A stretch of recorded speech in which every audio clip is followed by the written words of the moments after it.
السلام علیکم پیارے بچوں، تصویر میں کیا نظر آ رہا ہے؟ شیر، شتر مرغ، شربت اور شاہد۔ شاہد چڑیا گھر کی سیر کو گیا۔ اس نے شربت پیتے ہوئے شیر کو شتر مرغ کی گردن دباتے دیکھا۔ وہ زور زور سے چیخنے لگا۔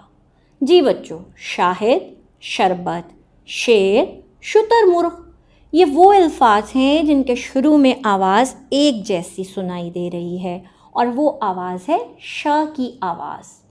ش، شاہد، ش، شربت، ش، شیر، ش، شتر مرغ۔